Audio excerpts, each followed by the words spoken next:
Mga kalingap, bihira ko man to sabihin, pero sobra po ang pagpapasalamat ko sa inyo. Magmula nung matagpuan ako ni Kuya Rob, andyan pa rin kayo. At ngayon, college na ako. Ramdam ko pa rin po ang pagmamahal ninyo. Bagamat madaming pagsubok na pinagdaanan, pero hindi niyo po ako iniwan. Kaya sa halip na mag-ingay sa social media o ano pa man, mas pinili ko na lang pong pagbutihin ang aking pag-aaral. Kasi kahit ano pa man paliwanag natin, may mga tao talaga pong ayaw sa atin.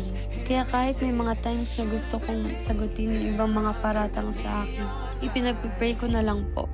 Basta ang focus ko ang makapagtapos ako. Para hindi na kailangang mag-sponsor sa akin sila Kuya Rob at ng ibang mga sponsor ko. Kasi sa totoo lang po, nahiya na rin po ako dahil mas madami pa pong mas deserve ang tulong kaysa sa akin. Pero wala naman po akong magawa kasi hindi rin biro itong course na pinasok ko.